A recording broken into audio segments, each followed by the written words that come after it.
ما شاء اللہ لا حول ولا قوة الا باللہ العلی العظیم۔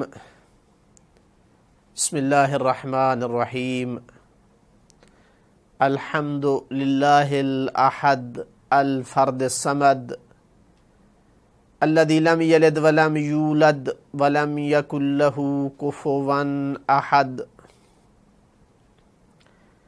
والصلاة والسلام على السراج المنیر البشیر النذیر خیر الاولین والآخرین سید الانبیاء والمرسلین ابی القاسم محمد، اللہم صل علی محمد وآل محمد وعلی آلہ الطیبین الطاہرین المعصومین واللعنۃ الدائمۃ علی اعدائہم اجمعین۔ اما بعد فقد قال اللہ سبحانہ وتعالی فی کتابہ المجید وفرقانہ الحمید وقولہ الحق وہو اصدق الصادقین۔ اعوذ باللہ من الشیطان الرجیم، بسم اللہ الرحمن الرحیم۔ یا ایہا الرسول بلغ ما انزل الیک، صلوات اللہم صلی علی محمد وآل محمد۔ میں سب سے پہلے اس عید اکبر کی مناسبت سے، عید غدیر کی مناسبت سے تمام عالم اسلام، مومنین کرام، علماء اور مشائخ عظام اور حجت دوراں امام الحجہ روحی و ارواح العالم بمقدمہ الفدا کی خدمت میں مبارکباد پیش کرتا ہوں۔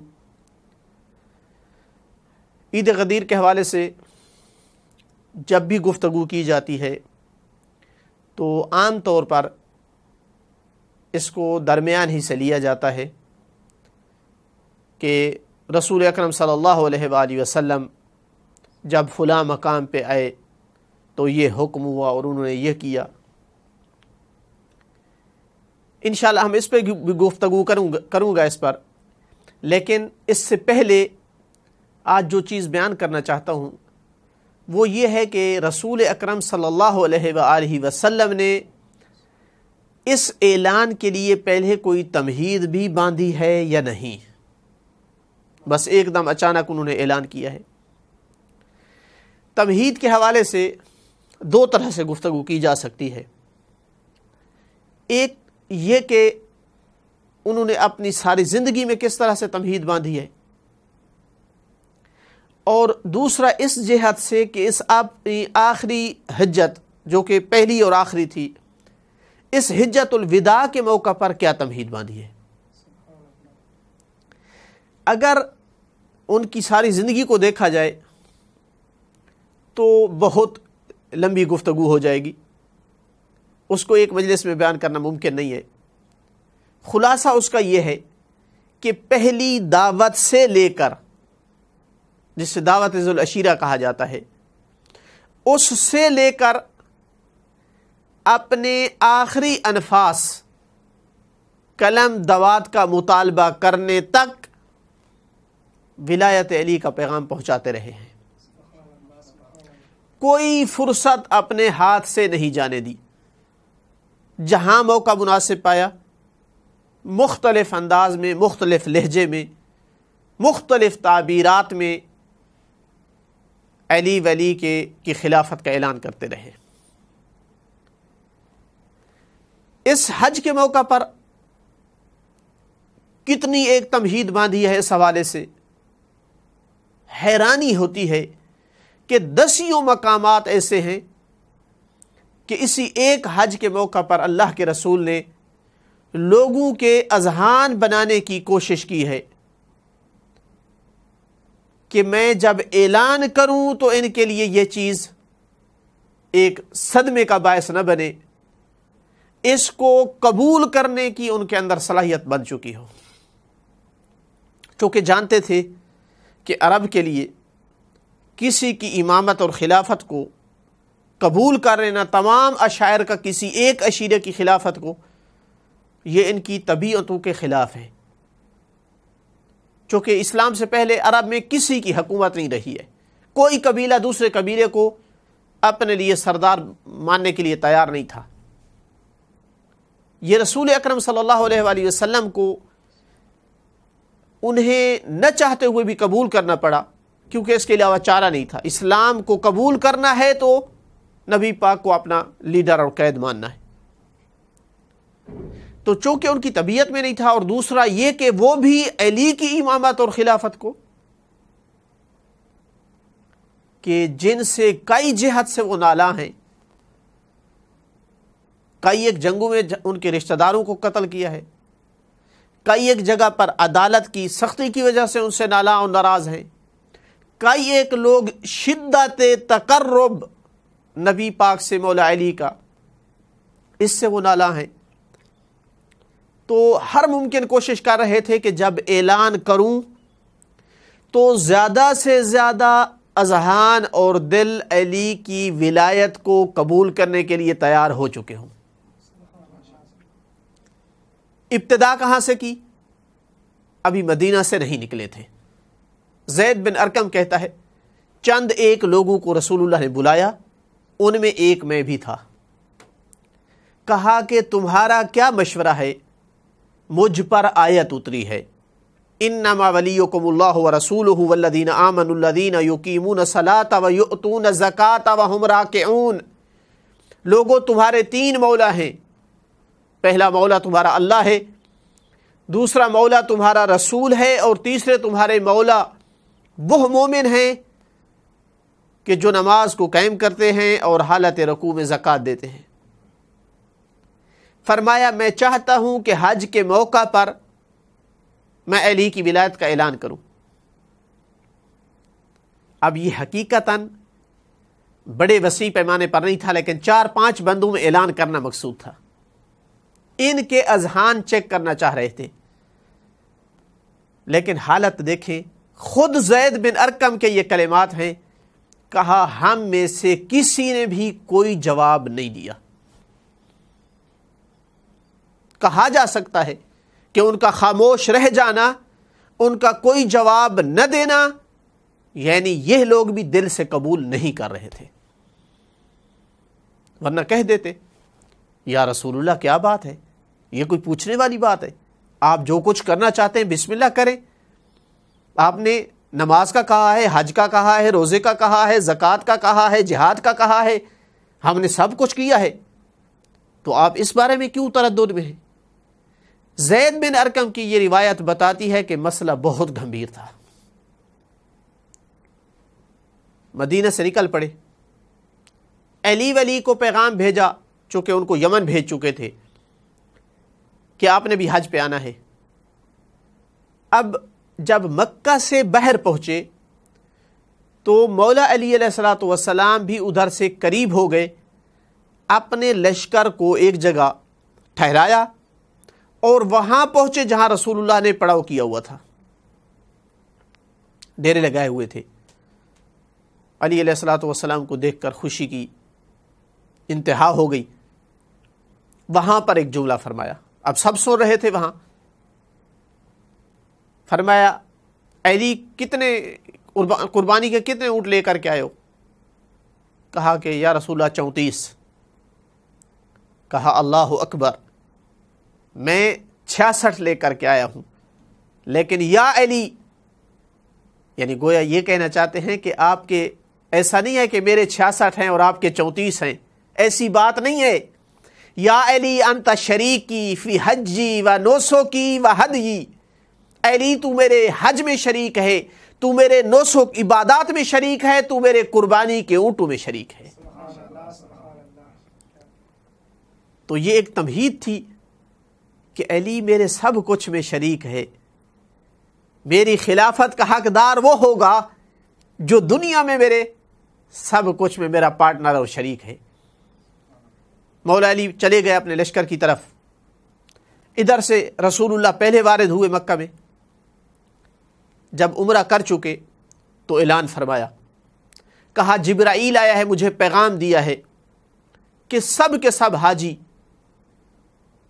تقصیر کرنے کے بعد محل ہو جائیں، احرام سے نکل جائیں، حج کا دوبارہ احرام باندھنا ہوگا، سوائے وہ کہ جس کے پاس قربانی کے جانور ہیں، وہ تب تک محرم رہے گا جب تک کہ قربانی اپنی جگہ کو نہیں پہنچے گی، یعنی مینا میں داخل نہیں ہوں گے اور ذبح نہیں ہوگی قربانی، تب تک وہ احرام میں رہے گا۔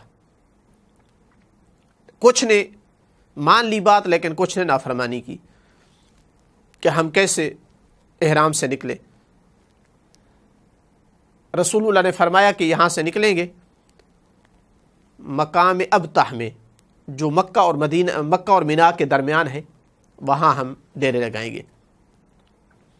اس کے بعد مولا علی علیہ السلام وارد ہوئے، عمرہ مکمل کیا۔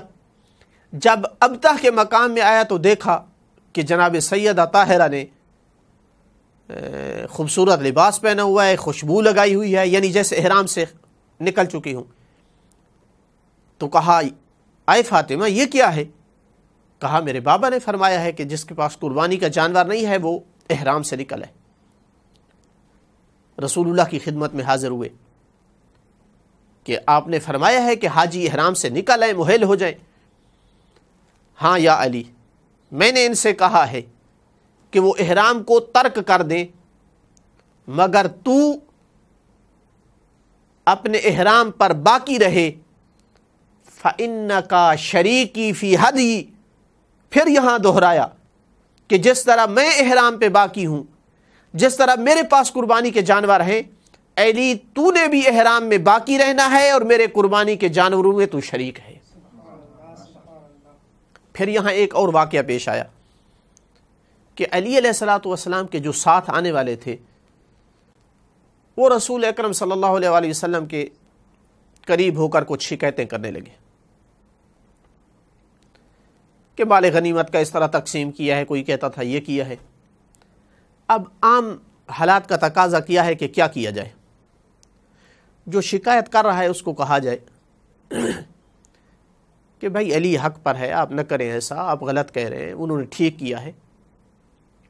انداز بڑا عجیب ہے۔ فنادى منادی ارفعوا السنتكم عن علي بن ابی طالب فإنه خشن في دین اللہ وغیر مداہن فی دینے۔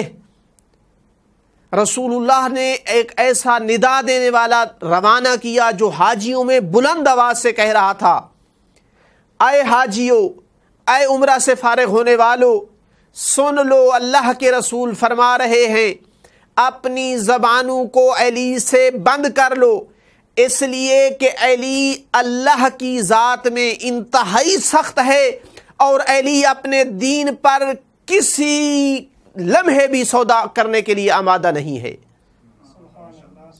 اب سوال کریں گے آپ اور ہم، سوال کریں یا رسول اللہ اتنی زحمت کرنے کی کیا ضرورت تھی؟ آپ جو شکایت کر رہا تھا اس کو سمجھا دیتے، بات ختم ہو جاتی۔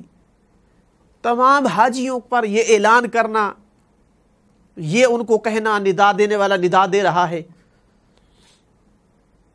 کہ ایسا نہ کرو۔ سب حاجی تو نہیں شکایت کر رہے تھے، تو شاید جواب میں فرمائے کہ اے سوال کرنے والا، کچھ اپنے عقل سے کام لے اور سوچ، میرے ہر کام کے پیچھے مصلحت اور حکمت ہوتی ہے۔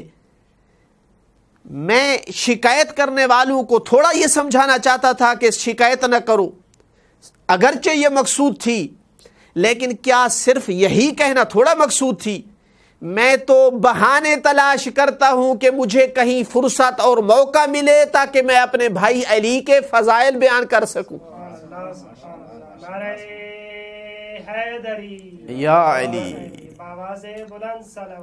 اللہم صلی علی محمد وآل محمد۔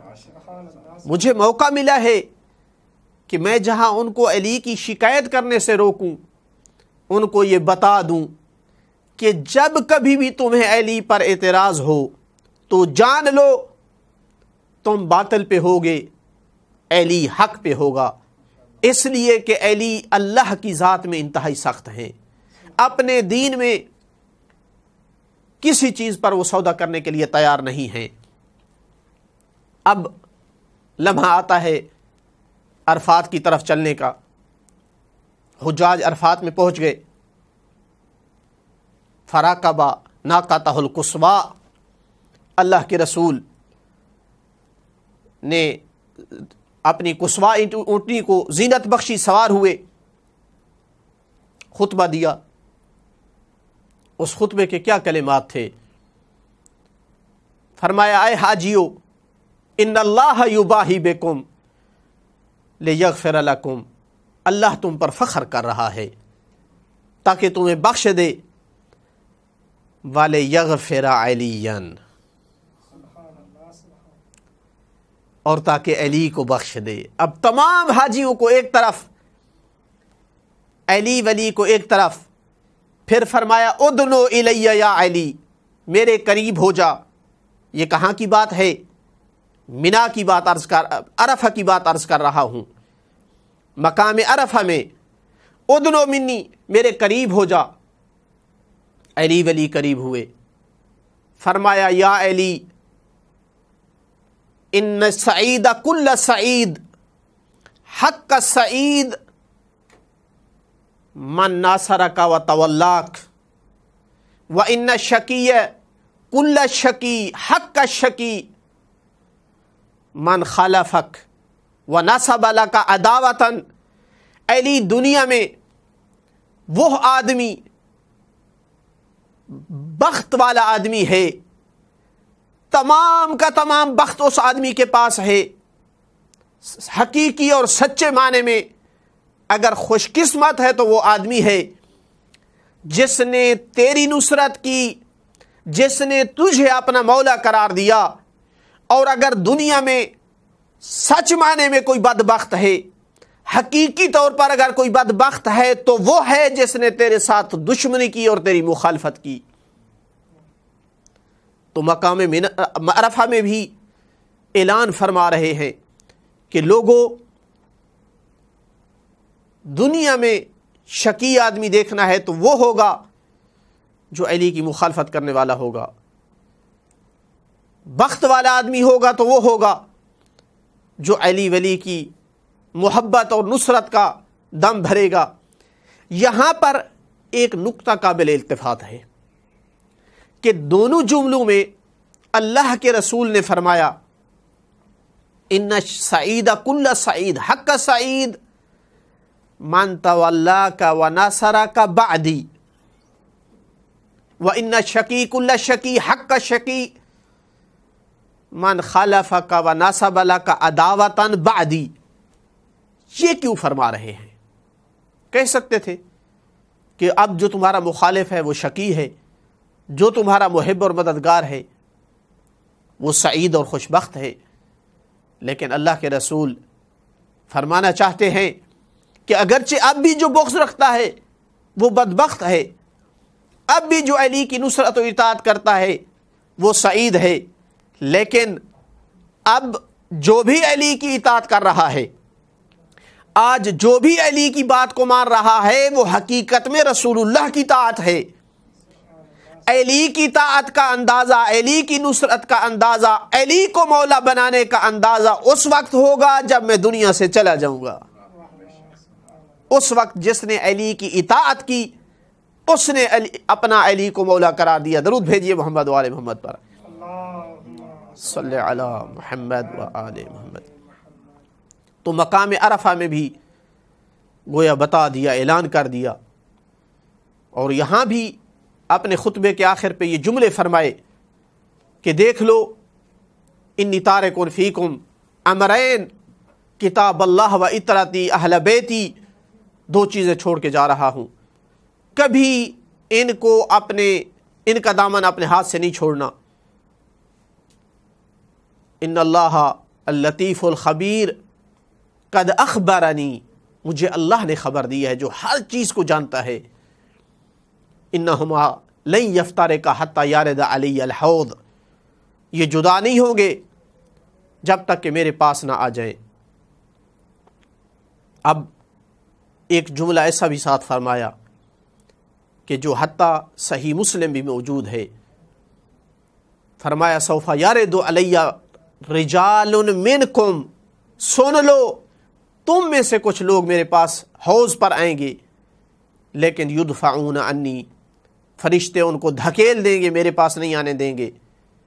اقول یا رب اصحابی، اے میرا رب میرے صحابی ہیں۔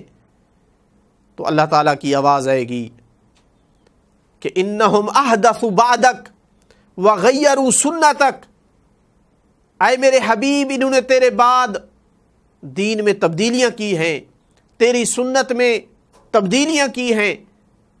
تو اس وقت میں کہوں گا فسحقا سحقا، ان کو گھسیٹ کر لے جاؤ۔ تو ایک طرف سے علی ولی کی ولایت، علی کی خلافت کے لیے تمہید جہاں پر باندھ رہے ہیں، وہیں پر جو مخالفت کریں گے ان کا انجام بھی ساتھ ساتھ بتاتے جا رہے ہیں۔ اب آتے ہیں مزدلفہ کی طرف۔ مزدلفہ سے منا کی طرف حکم دیا قربانیوں کو لایا جائے۔ روایت میں ہے کہ اللہ کے رسول نے 33 قربانیاں اپنے ہاتھ سے نحر کی، پھر علی ولی کو بلایا اور انہیں امر کیا 34 اونٹ انہوں نے نحر فرمائے۔ فَآمَرَ فَأُخِذَ مِنْ كُلِّ بَدَنَةٍ بَضْعَةً فَجُعِلَتْ فِي قِدْرٍ وَطُبِخَتْ، اللہ کے رسول نے فرمایا ہر ایک اونٹ سے ایک ٹکڑا لیا جائے، اس ٹکڑے کو پکایا جائے۔ جب پک گیا فَأَكَلَا مِنْ لَحْمِهِ وَشَرِبَا مِنْ مَرَقِهِ، تثنیہ کا جملہ ہے، صیغہ ہے۔ تاریخ کہتی ہے کہ ہر قربانی سے صرف 2 بھائیوں نے اس ٹکڑے کا گوشت بھی کھایا اور اس کا شوربہ بھی پیا۔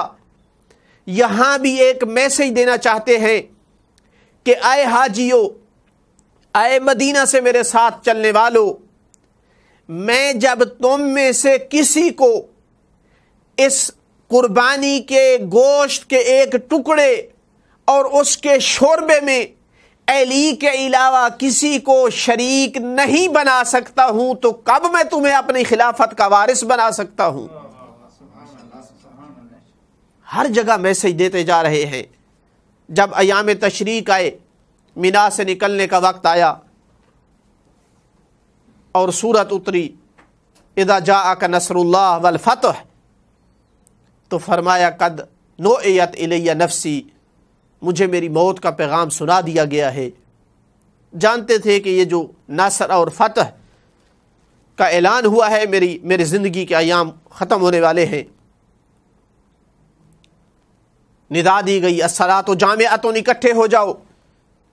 لوگ اکٹھے ہوئے، تمہید باندھی، کہا شاید میں اگلے سال لا ادری لعلی لا القاکم بعد عامی ھذا، اگلے سال میری اور تمہاری ملاقات نہ ہو۔ تو پھر ایک بار یہاں پر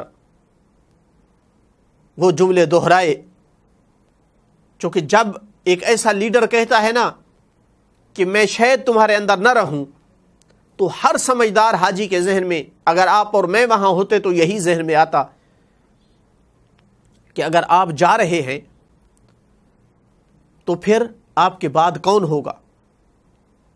یہاں 2 جملے فرمائے اور اسی سوال کا ان میں جواب دے دیا۔ پہلا جملہ فرمایا کہ ان قلب المرء لا یغل علی ثلاث، ایک مومن اور مسلمان کا دل 3 چیزوں میں دھوکہ نہیں دے سکتا ہے۔ کون سی 3 چیزیں؟ فرمایا الاخلاص للہ والنصیحۃ لائمۃ المسلمین، اللہ کے لیے اخلاص، مسلمانوں کے امام کے لیے نصیحت اور خیرخواہی، ولزوم الجماعہ، اور اکٹھا رہنا، اتفاق کرنا مسلمانوں کے ساتھ۔ ایک مومن ان 3 چیزوں میں اس کا دل دھوکہ نہیں دیتا ہے۔ تو اس کا مطلب ہے اعلان فرما رہے ہیں کہ میرے بعد ایک مسلمانوں کا امام رہے گا، اس کی نصیحت واجب ہوگی، جماعت کے ساتھ رہنا ہوگا، افتراق جو کرے گا وہ مومن نہیں ہوگا۔ اس کے فوراً بعد کیا فرمایا؟ انی تارک فیکم الثقلین کتاب اللہ و اطرتی و اہل بیتی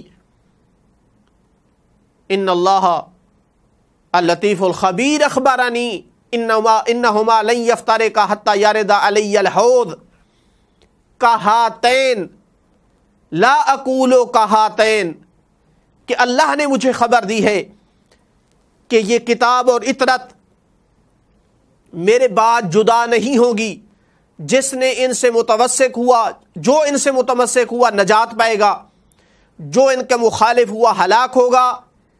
چونکہ یہ آپس میں جدا نہیں ہوگی، میرے پاس حوض پر ان دو انگلیوں کی طرح آئیں گی۔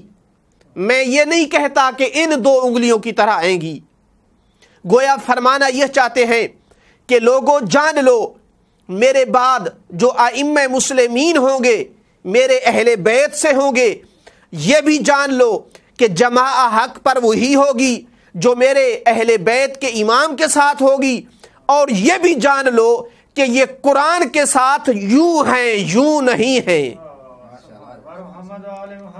صلوات اللہم صلی علی محمد وآل محمد۔ اللہ کے رسول نے یہاں کئی ایک سوالوں کے جواب دے دیے۔ معروف ہے کہ جو افتراق کرتا ہے، جو جدائی ڈالتا ہے، وہ فعل حرام کرتا ہے، مسلمانوں کے دائرے سے خارج ہے۔ اللہ کے رسول نے بتلا دیا کہ وہ جماعت ہے جو میرے بعد میری اہل بیت کے ساتھ ہوگی۔ وہ تھوڑے ہوں گے یا وہ زیادہ ہوں، وہ لاکھوں میں صحابہ ہوں یا 10-12 ہوں، جماعت وہی ہوگی جن میں علی امام ہوگا۔ اور ساتھ یہ بھی بتلا دیا کہ ہرگز ایسا نہیں ہے کہ قرآن ان سے آگے ہو یا قرآن سے یہ آگے ہوں، ہمیشہ ایسے ہوں گے جیسے شہادت کی 2 انگلیاں ہوتی ہیں، اس طرح نہیں ہوں گے جیسے شہادت کی انگلی اور درمیانی انگلی ہوتی ہے۔ درود بھیجیے محمد و آل محمد پر۔ اللہم صلی علی محمد و آل محمد۔ اس کے بعد اللہ کے رسول نے وہاں سے رخت سفر باندھا، مقام جحفہ جو مکہ سے کئی کلومیٹر باہر ہے، اس مقام پہ پہنچے تو جبرائیل نازل ہوا۔ روایت میں ہے کہ جبرائیل مقام مسجد حنیف میں بھی نازل ہو چکا تھا، ایک اور مقام پہ بھی نازل ہو چکا تھا کہ علی کی ولایت کا اعلان کرو، چونکہ مدینہ سے کہا جا رہا ہے۔ اب جب جبرائیل اترا مقام جحفہ پہ اور یہاں تک اہل مکہ کے 5000 مومنین مسلمان تشییع کے لیے آئے، رسول اللہ کو الوداع کہنے کے لیے آئے، تو جبرائیل نازل ہوا، یا ایھا الرسول بلغ ما انزل الیک، یہاں تک آیت تھی، اے رسول پہنچا دو جس کا تجھے حکم دیا گیا ہے۔ یا جبرائیل انہم حدیث العہد اخاف ان یضطربوا وان یعصونی لا یطیعونی۔ جبرائیل یہ نئے مسلمان ہیں، کہیں میری نافرمانی نہ کریں، اضطراب نہ آ جائے ان کے اندر۔ جبرائیل چلا گیا، روایت کے لفظ ہیں۔ دوبارہ آیا تو تھوڑا سا لہجہ سخت تھا، یا ایھا الرسول بلغ ما انزل الیک فإن لم تفعل فما بلغت رسالتہ۔ اب کوئی گنجائش نہیں، پہنچا دو جس آرڈر ہوا ہے، اگر نہ پہنچایا یاد رکھو تم نے رسالت کا کوئی کام نہیں کیا۔ پھر عرض کیا، یا جبرائیل اخشا ان یعصونی ولا یطیعونی، میری نافرمانی نہ کریں، سرکش نہ ہو جائیں۔ روایت میں ہے جبرائیل پھر چلا گیا۔ اب جب اترا تو ایک زمان لے کر کے آیا، یا ایھا الرسول بلغ ما انزل الیک فإن لم تفعل فما بلغت رسالتہ واللہ یعصمک من الناس۔ اللہ تجھے محفوظ رکھے گا لوگوں سے، یہاں پر کوئی اس طرح کی بغاوت نہیں ہوگی۔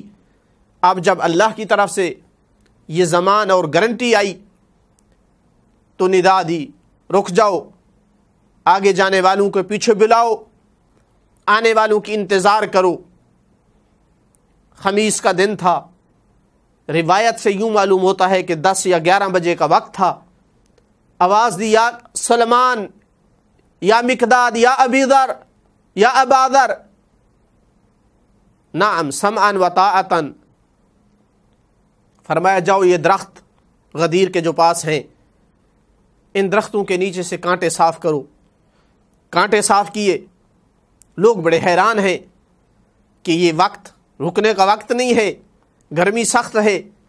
فرمایا پلانوں کا ممبر بناؤ. پلانوں کا ممبر بنایا گیا.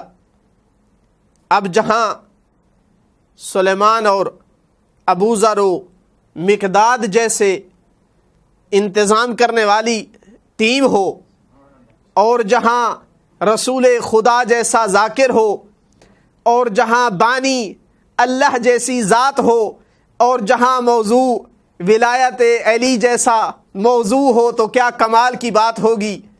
اللہ کے رسول پلانوں کے ممبر پہ سوار ہوئے اور ایک خطبہ دیا جس میں تمہید کے طور پر فرمایا لوگو شاید میں اگلے سال تک تمہارے درمیان نہ رہوں. لوگو کیا میں نے سب کچھ پہنچا دیا ہے یا نہیں؟ نعم بلغت یا رسول اللہ. لوگو اللہ میرا ولی ہے، کیا میں تمہارا ولی نہیں ہوں؟ الست ولیکم؟ بلا یا رسول اللہ.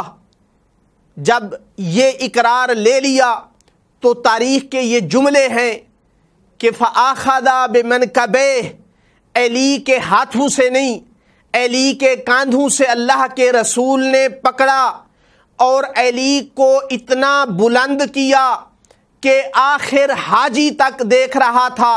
علی کے پاؤں رسول اللہ کے گھٹنوں کو مس کر رہے تھے.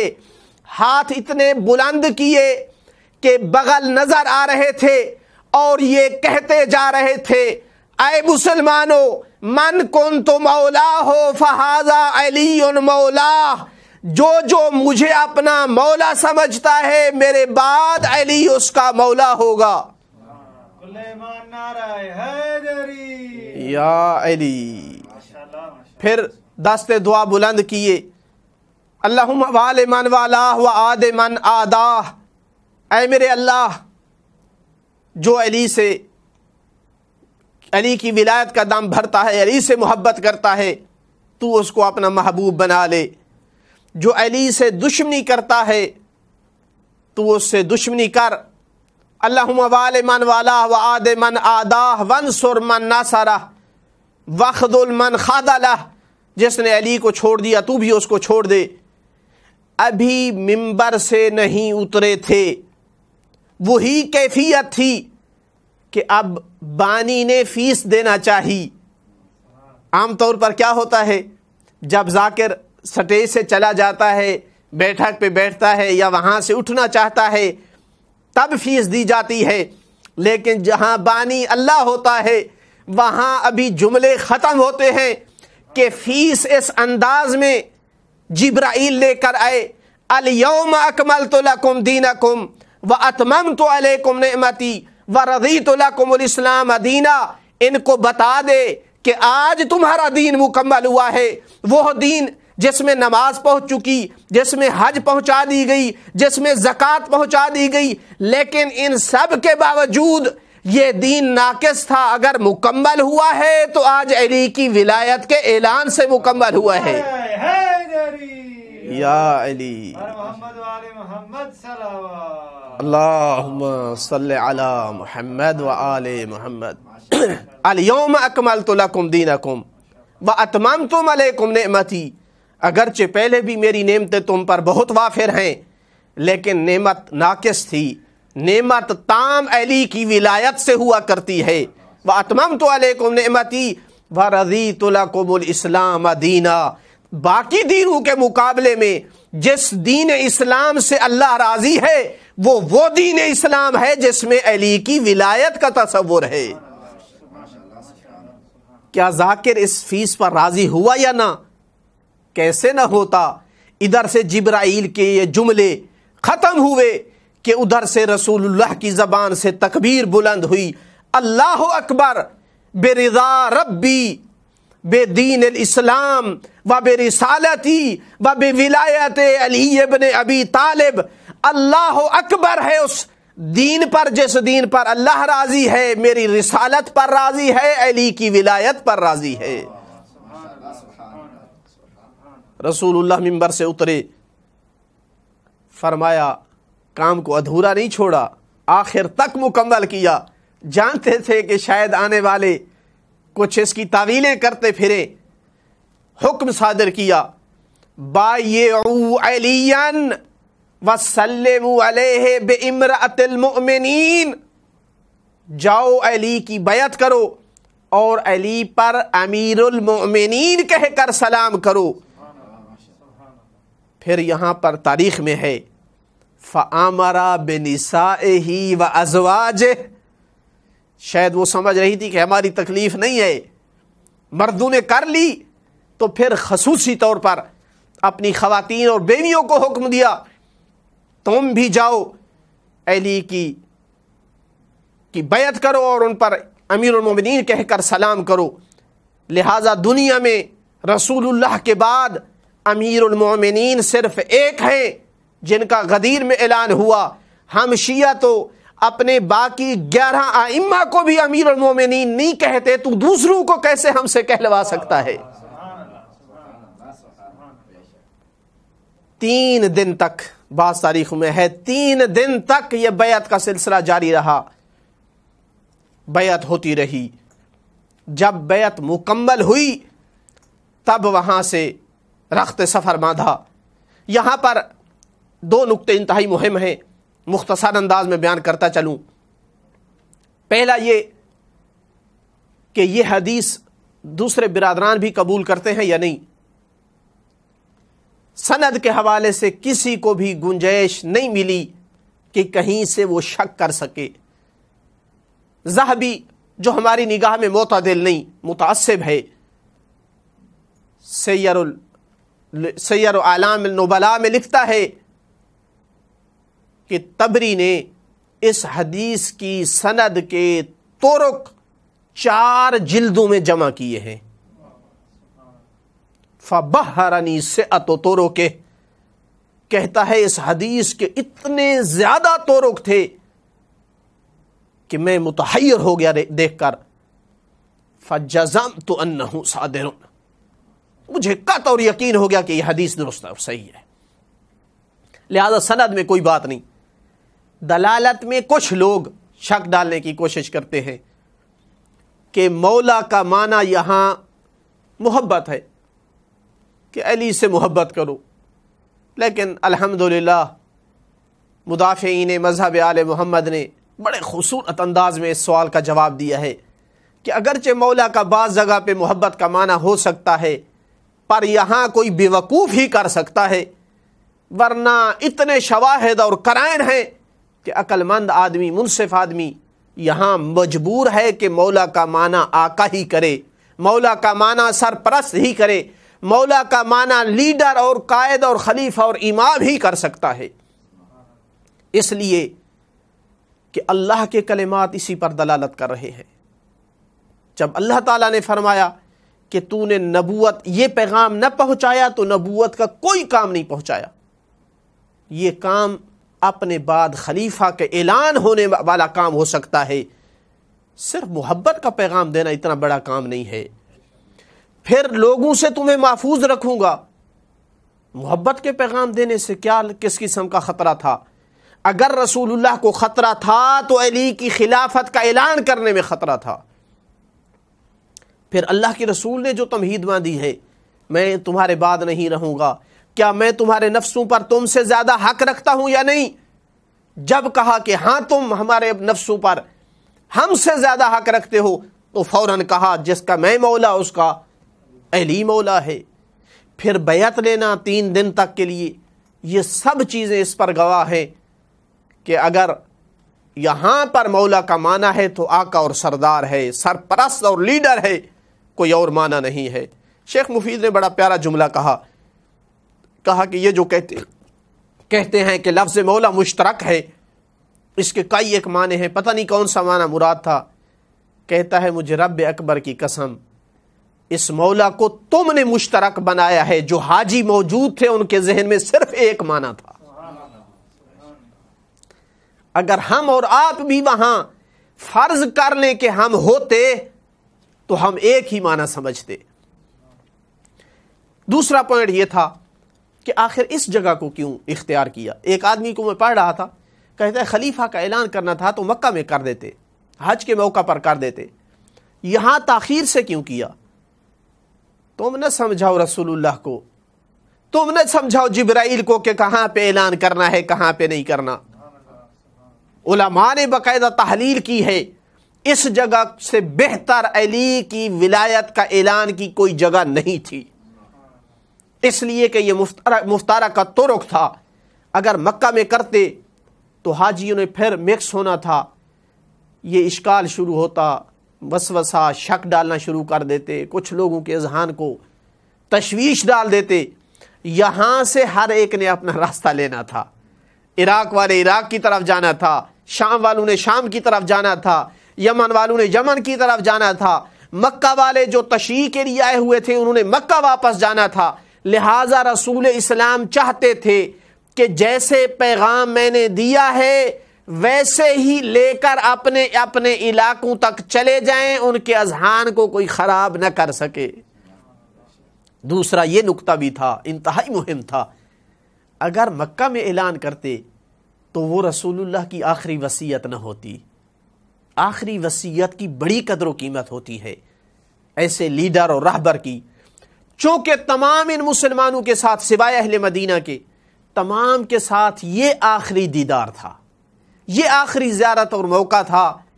چاہتے تھے کہ علی کی ولایت میری ان مسلمانوں کو آخری وصیت ہو تاکہ کبھی بھی زندگی میں اس کو بھول نہ سکے۔ والحمدللہ رب العالمین وصلی اللہ علی سیدنا محمد وآلہ الطاہرین۔